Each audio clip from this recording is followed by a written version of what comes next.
오늘은 함께 읽으신 마태복음 14장 22절에서 36절 말씀을 중심으로 마태복음 강의 56번째 시간으로 믿음은 환경을 넘어 주님을 바라보는 것입니다 라는 제목의 말씀으로 잠시 은혜를 나누겠습니다. 세계적인 경제학자인 짐 콜린스가 쓴 전 세계 수많은 경영인들과 리더들에게 아주 큰 영감을 준 베스트셀러, 아마 여러분 기억하실 겁니다. 좋은 기업을 넘어 위대한 기업으로 라는 책이 있습니다. 거기에 보면 좋은 것은 위대한 것의 적이다 라고 하는 아주 유명한 명언이 담겨져 있습니다. 현재의 적당히 좋은 상태에 머물러 만족하는 사람은 결코 더 높은 차원의 위대한 단계로 나아갈 수 없다라고 하는 굉장히 뛰어난 통찰을 우리에게 주는 내용입니다. 수많은 기업가들은 이 책을 탐독하면서 자신들의 조직이 단순히 좋은 조직에 머물지 않고 시대를 선도하는 위대한 기업으로 도약하기를 꿈꾸고 시도했습니다. 그러나 이 책이 발매되고 약 10여 년 정도의 세월이 흐른 뒤에 짐 콜린스가 보니까 과거 자기가 위대한 기업이다라고 그렇게 평가하며 그 위대한 기업의 반열에 올렸던 그 기업들이 지금은 어떤 모습일까 궁금해서 한번 조사해 봤습니다. 그리고는 돌아보니까 그 결과를 보고 큰 충격을 받았습니다. 왜냐하면 10년이 지난 시점에 보니까 그 10년 전에 위대한 기업이라고 했던 그 기업들 중에 일부 기업만이 튼실하게 살아남아서 영적인 이렇게 성장의 가도, 영적이 아니고 성장의 가도를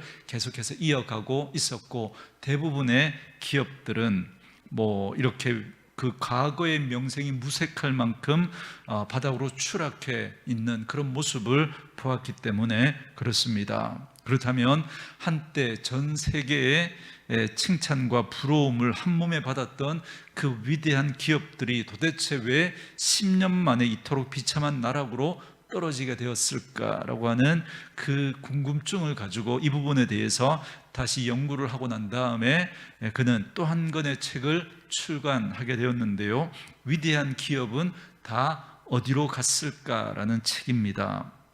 이 책에서 저자는 한 기업이 찬란한 성공의 정점에서 어떻게 서서히 몰락해 가는지를 구체적인 5개의 과정으로 나누어 설명을 합니다. 그 첫 번째 단계가 뭐냐면 성공으로부터 생기는 자만심입니다.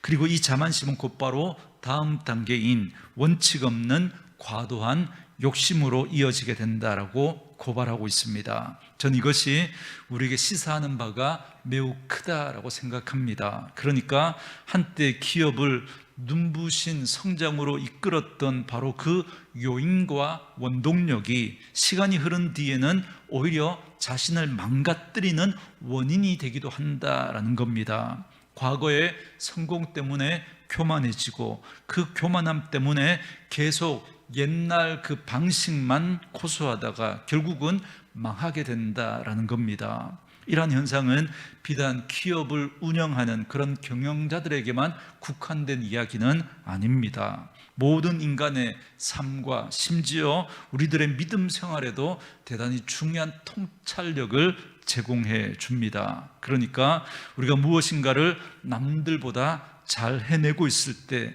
내가 계획한 일들이 연이어 성공을 거두고 주변의 많은 사람들의 어떤 박수와 환호를 받을 때, 그때가 가장 위험한 순간이 될 수 있다라고 하는 겁니다. 왜냐하면 그때 우리는 자칫 잘못하면 교만해질 수 있고, 그 교만이 또 영적인 자만심으로 그렇게 이어지게 되고, 그것 때문에 내가 이렇게 해서 성공했다라고 하는 그 생각 때문에 거기에 머물면서 이렇게 하면 된다라고 하는 거기에 빠지게 되면 결국은 그것이 나를 망가뜨리는 원인이 될 수도 있기 때문에 그렇습니다. 그래서 내가 한때 성공했던 그 경험, 그것이 우리를 망가뜨릴 수도 있는 거죠. 왜요? 그렇게 하면 된다라고 하는 그 방식만 고수하게 되면 우리는 그런 함정에 빠질 수 있습니다.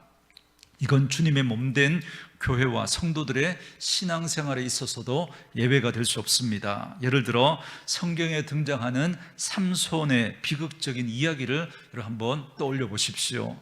삼손은 들릴라의 유혹에 빠져들어서 결국은 머리카락이 다 밀리고 나중에는 두 눈이 뽑힌 채 처참하게 인생이 망가집니다. 그러나 그 과정을 보면 삼손이 한순간에 무너진 게 아니죠. 작은 성공과 그것으로 인한 자만이라고 하는 그 단계를 거쳐서 서서히 무너집니다. 여러분, 들릴라는 끊임없이 삼손을 붙잡고 도대체 당신의 그 엄청난 괴력이 어디서 생긴 것인지 나한테 말해달라고 전라댑니다. 처음에는 삼손도 영적인 긴장감을 가지고 그 거짓말로 그 위기를 모면하곤 했습니다. 처음에는 새 활줄 7가닥으로 나를 묶으면 내가 꼼짝하지 못할 것이다 라고 했는데 실제 그걸로 삼손을 묶고 블레셋 사람들이 잡으러 왔을 때 삼손은 그 활줄을 가볍게 끊어버립니다. 그러자 들릴라가 왜 거짓말을 했냐고 하면서 당신의 힘이 어디서 나오는지 알려달라고 또 쫄라댑니다. 그러니까 이번에 또 한 번 또 이렇게 거짓말을 하죠. 이번에는 한 번도 안 쓴 새 밧줄로 나를 묶으면 된다라고 거짓말을 했지만 역시 끊어버립니다. 또 유혹을 하자 세 번째는 머리카락 7가닥을 배틀에 짜면 된다라고 했지만 이 또한 뽑아버리고 당당하게 빠져나왔습니다. 이게 반복되는 과정 동안 여러분 삼손의 마음속에는 나는 어떤 상황에서도 결코 무너지지 않는다라고 하는 그런 자만심을 가지게 됩니다. 이게 삼손의 마음에 싹 트게 되는 거죠. 그 과정에서 삼손은 날마다 다그치는 그 들릴라의 유혹에 마음이 번뇌하며 죽을 지경에 이르자 결국 머리를 깎으면 힘을 쓰지 못하게 될 거다라고 하는 나실인의 비밀을 털어놓고야 맙니다. 그러자 들릴라는 삼손을 재우고 이제 머리카락을 밀어버립니다. 그리고 블레셋 사람들이 그를 잡기 위해 들이닥쳤습니다. 잠에서 깬 삼손이 힘의 원천이 사라진 줄도 모르고 뭐라고 말합니까? 내가 전과 같이 나가서 몸을 떨치리라 그럽니다. 여러분, 여기 아주 중요한 표현이 나오죠. 내가 전과 같이, 이 표현입니다. 이 말은 그의 자만심이 고스란히 녹아있는 표현이죠. 여러분, 예전에도 어떻게 했습니까? 아무리 자기를 묶어도 떨쳐버렸거든요. 그런데 이번에도 그 머리가 밀린지도 모르고 자기의 힘의 원천이 사라진지도 모르고 내가 전과 같이 나가서 몸을 떨치리라 그렇게 했지만, 그러나 어떻게 됐습니까? 여호와께서 이미 자기를 떠나신 줄을 삼손은 깨닫지 못했습니다. 그래서 전과 같이 나가서 몸을 떨치리라 했지만 전혀 힘을 쓰지 못하고 꼼짝없이 잡히고 맙니다. 그래서 두 눈이 뽑히고 정말 그렇게 비참한 모습으로 전락하지 않습니까? 이전에 거두었던 그 성공이 그를 영적으로 교만하게 만들었고 그 교만함이 그를 몰락하게 만들었던 겁니다. 이제 우리는 이러한 영적 자만의 문제를 염두에 두고 오늘 본문으로 한번 돌아가 보면 좋겠습니다. 오늘 본문에는 제자들이 갈릴리 호수에 배를 타고 지나가다가 풍랑을 만나는 이야기가 나옵니다. 그런데 우리가 먼저 생각할 건 어떻게 해서 제자들이 이 풍랑 있는 호수를 건너가게 되었는가라고 하는 겁니다. 여러분, 그 사건의 첫 출발점이 무엇인지 오늘 본문 22절을 보면 이렇게 말하고 있습니다. 우리 22절 같이 한번 읽겠습니다. 22절 읽습니다. 시작. 예수께서 즉시 제자들을 재촉하사 자기가 무리를 보내는 동안에 배를 타고 앞서 건너편으로 가게 하시고, 아멘. 지금 이 제자들이 왜 배를 타고 갔냐면 예수님이 가라고 해서 간 겁니다. 여러분, 구약에 나오는 요나는 불순종하다가 풍랑을 만났잖아요. 그런데 이 제자들은 지금 예수님의 말씀에 전적으로 순종해서 갔는데 그 순종의 결과로 뭘 만난 거예요? 풍랑을 만난 겁니다. 여기서 우리가 눈여겨볼 단어가 있는데요, 예수님이 즉시 제자들을 재촉하사 그럽니다. 그래서 예수님이 즉시 제자들을 재촉하사 배를 타고 건너편으로 가게 하셨다는 겁니다. 그러니까 제자들 보고 예수님이 막 빨리 가라고 막 등을 떠밀고 막 이렇게 재촉을 하신 거죠. 이 재촉했다라는 단어가 다른 복음서에 보면 강권하사 이렇게 똑같은 단어인데, 여기서는 재촉하사라고 되어 있는데 다른 복음서에 보면 강권하사 이렇게 번역되어 있습니다. 그러니까 이건 예수님이 억지로 막 밀어내다시피 강권해서 제자들이 어쩔 수 없이 배를 타고 호수를 건너가게 되었다라는 겁니다. 그렇다면 여기서 아주 중요한 의문이 생깁니다. 보통 우리 생각은 불순종하면 환난을 당하고, 요나처럼, 그죠?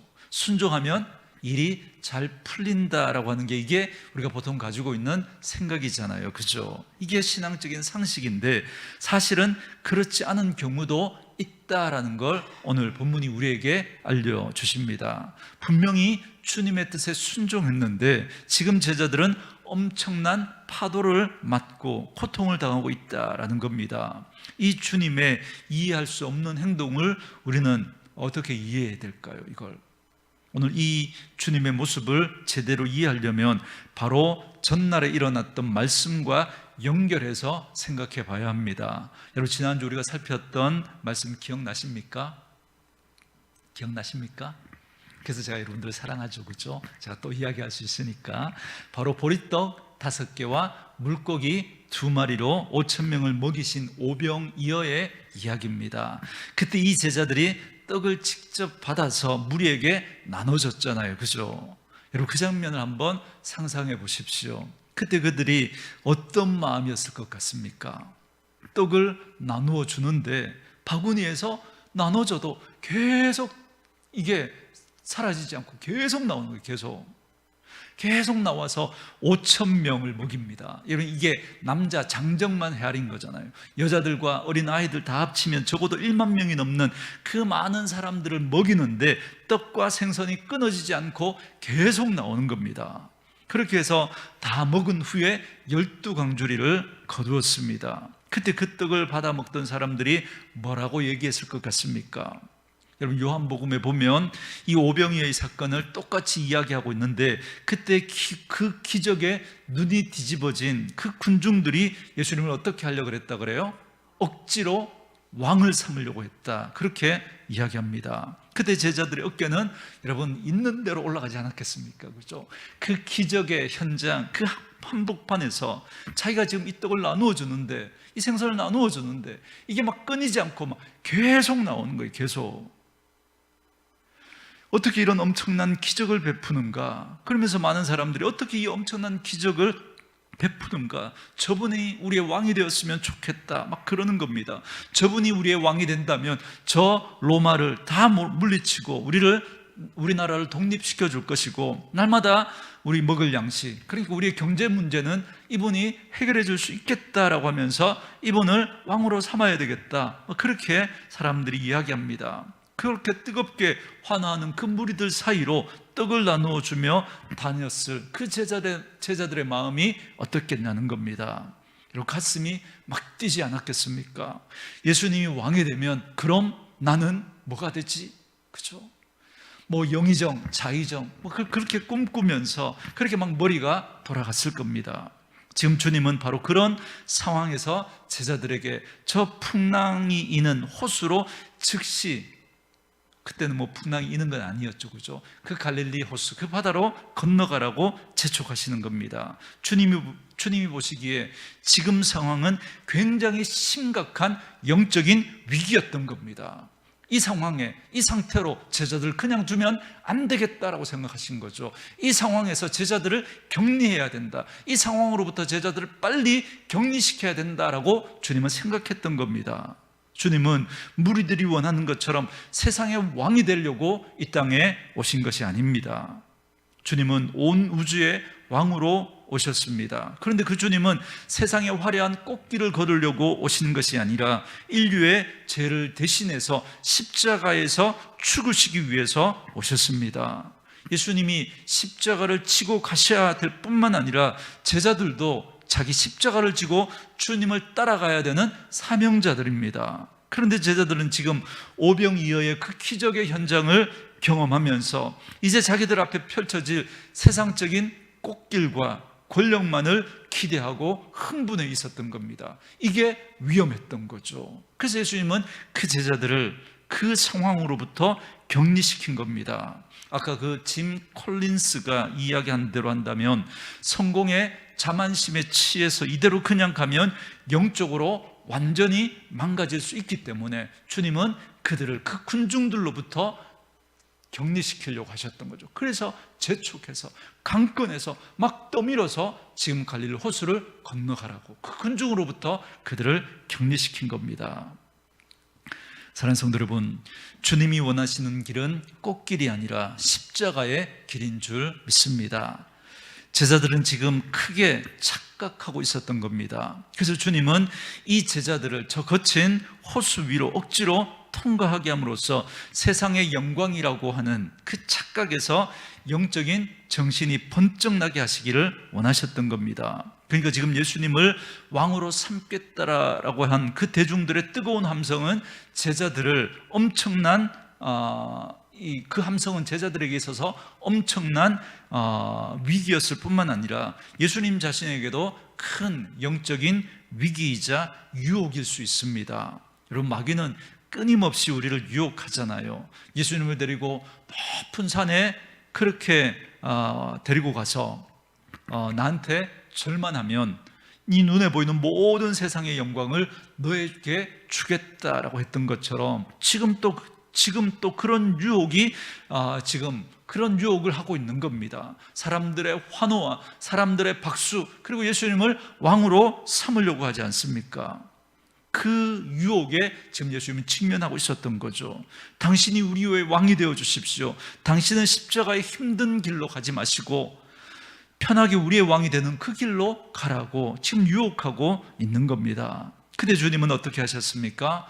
오늘 본문 23절에 보면 무리를 보내신 후에 기도하러 홀로 산에 올라가셨습니다. 날이 저물 때까지 거기 혼자 계시면서 주님은 기도하셨습니다. 주님은 세상 사람들의 뜨거운 함성과 박수 소리에 마음이 흔들리기보다는 다시 하나님 아버지 앞에 엎드려서 하나님이 내게 주신 그 사명의 본질이 무엇인지를 다시 생각하고 그거 붙들고 기도하셨던 겁니다. 그래서 사람들이 우리의 왕이 되어 주십시오라고 하는 그 유혹적인 말에 흔들리지 않고 묵묵히 그 십자가의 길을 걸어가실 수 있었던 거죠. 그렇다면 우리는 우리 스스로에게 이렇게 한번 질문을 던져볼 필요가 있습니다. 주님께서 제자들이 오병이어의 기적 때문에 너무 막 흥분해 있으니까 이걸 좀 바로잡기 위해서 풍랑이 있는 그 호수로 건너가게 했다 그랬잖아요. 차라리 그렇게 하지 않고 주님이 기도하러 산에 가실 때 이 제자들 다 데리고 같이 가서 거기서 하나님, 우리가 이 오병이어의 기적에 흔들리지 않고 그 십자가의 길을 함께 걸어가게 해 주십시오라고 그렇게 산 위에서 뜨겁게 그 제자들과 함께 합심해서 기도했다면 여러분, 그게 훨씬 더 좋지 않았을까요? 여러분, 그런 생각 들지 않습니까? 왜 제자들만 그렇게 보내고 주님만 혼자 가서 기도하십니까? 제자들 같이 데리고 가서, 그죠? 그렇게 기도하면 더 좋지 않았을까, 그런 생각이 듭니다. 그런데 왜 주님은 혼자만 가시고 이 제자들은 거친 호수 위로 건너가게 했을까라고 하는 의문이 생깁니다.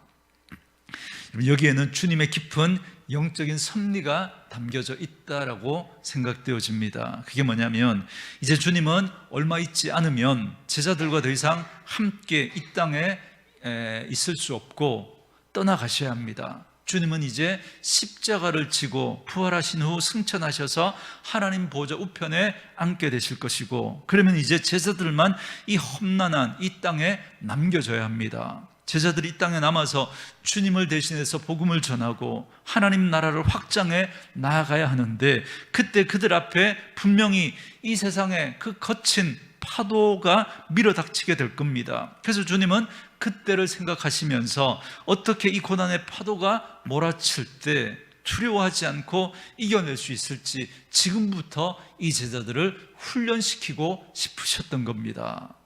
여러분, 보통 엄마들이 우리 아이들 처음 어린이집에 보낼 때 어떻게 합니까? 그때 뭐죠? 애들은 뭐 엄마하고 떨어지지 않겠다고 막 울고 불고 막 그렇게 엄마 바지가랑이 잡고 안 떨어지겠다고 막 난리를 하잖아요, 그죠? 어떻게 그 어린이집까지 같이 가가지고, 그죠? 애를 들여다보내면 애가 그냥, 그죠? 엄마 빠이빠이 하고, 그죠? 자기 자리에 딱 앉아서 뭐 그렇게 뭐 어린이집 그 생활하는 아이들 있습니까? 그런 애들 하나도 없어요, 그죠? 그러면 엄마가 어떻게 합니까? 막 아이를 막 달래면서 조금만 여기 있어봐. 엄마가 마트 가서 네가 좋아하는 사탕 사가지고 올게. 그러면서, 그죠? 5분 있다가 사탕 가지고 갑니다. 또 뭐 그렇게 하다가 이번에는 1시간 뒤에 시간 조금씩 늘리고, 이제 그러면서 그 과정이 반복되다가 보니까 아이 마음에 엄마는 언제든지 나를 데리러 오는구나, 이렇게 인식할 쯤 되면 이제 아이가 어린이집에 잘 적응하게 됩니다. 이런 훈련의 과정이 필요한 거죠. 그래야 엄마가 없이도 울지 않습니다. 지금 예수님은 그것처럼 이 제자들을 홀로 서게 하기 위해서 영적인 훈련을 시키고 계시는 거죠. 예수님이 육체적으로 떠나신 이후에 어떤 고난이 닥쳐와도 이 파도를 이겨낼 수 있는 그런 강인한 사명자들이 되기를 원하셨던 겁니다. 그래서 주님은 제자들을 그 호수로 보내셨고, 제자들은 한밤중에 열심히 갈릴리 호수에서 배를 저으며 건너가고 있었습니다. 그런데 이 갈릴리 호수의 지형이 어떤가 하면요, 여러분, 대구가 이렇게 분지 지형이잖아요, 그죠? 이제 사방이 높은 산으로 이렇게 둘러싸여 있습니다. 그런데 이 갈릴리 호수는 분지는 아니고 분해라고 해야 되나요, 그죠? 이게 호수인데 주변에 높은 산들이 이렇게 둘러싸여져 있습니다. 그런데 이게 굉장히 큰 호수이기 때문에 사람들이 이게 갈릴리 바다라고 그렇게 부를 만큼 굉장히 큰 호수였습니다. 그래서 이런 지형에서 자주 어떤 일이 일어나는가 하면요, 저 지중해 쪽에서 이렇게 바람이 불어오잖아요. 이렇게 바람이 이렇게 불어오면, 이 찬바람이 불어오면 이 찬바람이 높은 산을 타고 이렇게 넘어오면서 갑자기 이렇게 산을 넘어 이렇게 호수 쪽으로 내려오면서 그 호수에 더운 공기하고 만나면 이게 엄청난 돌풍을 일으킬 때가 있다라고 합니다. 갑자기 이 지중해에서 불어오는 그 바람이 호수를 건너오면서 더운 공기하고 만나서 막 돌풍을 일으키면서 막 갑자기 막 파도가 치고 그렇게 되는 거죠.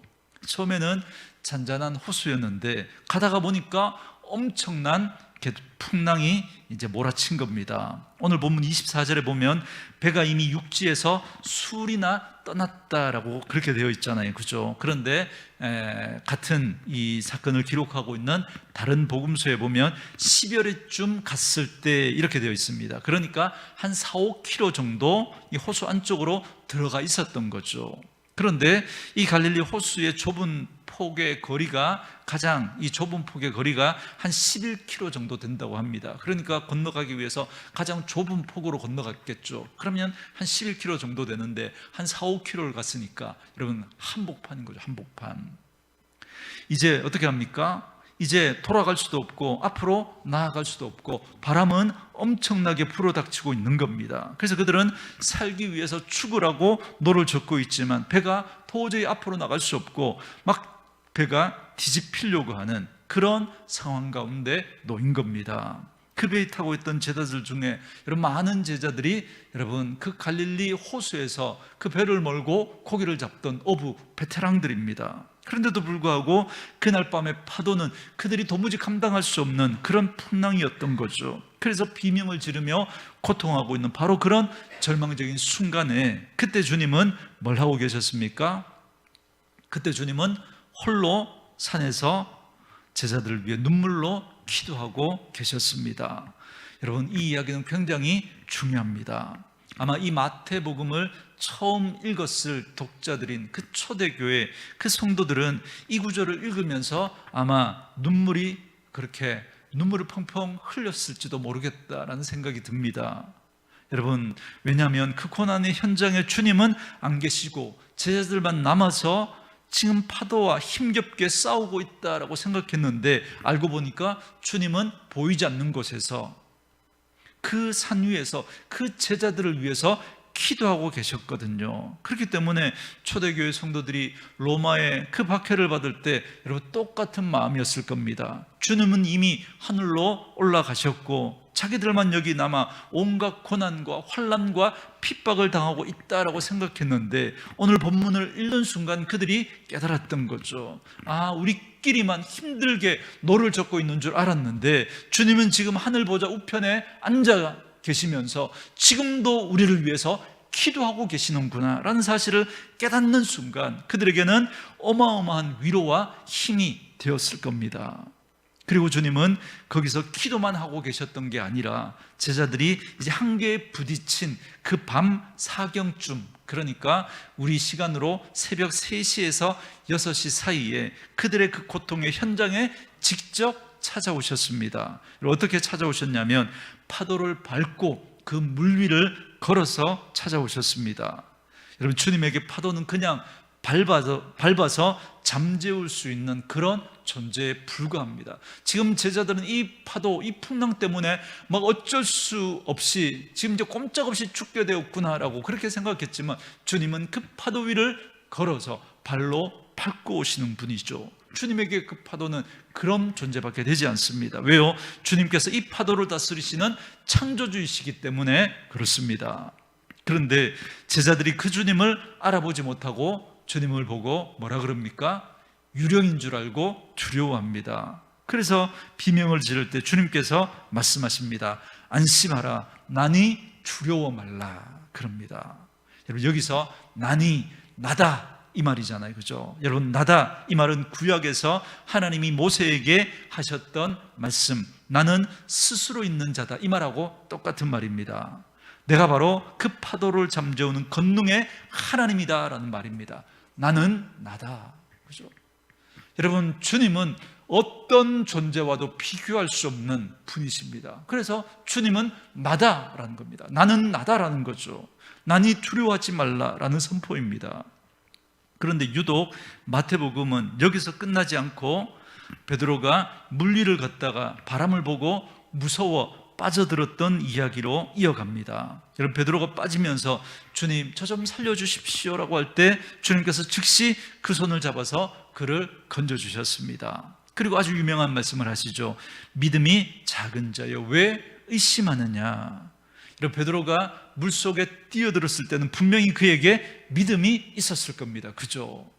그 주님께서 나로 이 물 위를 걷게 하실 거야 라고 한 그 믿음 가지고 뛰어들었던 거죠. 그러나 그가 주님을 바라보는 대신에 무서운 파도와 바람을 바라보는 순간 그의 마음에 두려움이 찾아왔고 작은 믿음은 흔들리고 결국 물속에 빠져들 수밖에 없었던 겁니다. 사랑하는 성도 여러분, 주님이 우리 인생에 찾아와 도와주시려고 해도 우리가 믿음의 눈을 들어 주님을 바라보지 못하고 눈앞에 있는 그 환경과 파도만 보고 두려워하면 여러분, 거기에 매몰될 수밖에 없습니다. 거기에 빠져들 수밖에 없습니다. 고난의 현장 가운데 찾아오신 그 예수님을 온전히 신뢰하고 바라보는 것, 그것이 바로 우리가 고난 가운데 승리할 수 있는 유일한 비결입니다. 그리고 그것이 바로 믿음인 거죠. 믿음이 우리를 이 고난 가운데서도 승리하게 합니다. 그 믿음은 다른 것이 아니라 환경을 바라보지 않고 우리와 함께 하시는 그 주님을 바라보는 것입니다. 오늘날 우리의 삶에도 여러분 여러 가지 문제들이 있지 않습니까? 여러분, 우리의 삶에 다가오는 여러 가지 문제들 어떤 것이 있습니까? 부동산 문제, 그죠? 자꾸 집값은 오르고 나는 언제 집을 사나, 그죠? 뭐 이렇게 집값 대출도 그저 다 갚지 못했는데 또 뭐 금리는 올라가고 또 뭐 여러 가지 뭐 어떤 뭐 부동산 정책 이랬다가 저랬다가 뭐 그런 것 때문에 막 두려운 마음도 우리에게 있습니다. 또 뭐 요즘 뭐 또 누가 뭐 주식을 했는데 뭐 요즘 불장이어서 그죠? 막 몇 배나 올랐다, 막 돈을 복사했다, 막 그러고 나도 한번 주식 하려고 하니까 너무 이렇게 많이 올라가서 이렇게 지금 들어갔다가 물리는 것 아닌가, 그래서 들어가지도 못하고, 그런데 다음날 또 뭐 신고가를 뭐 깼다 그러고 막 그러니까 그죠? 뭐 요즘 뭐 그런 걸 뭐 포모 현상 뭐 그러더라고요, 그죠? 이렇게 상대적인 박탈감이죠.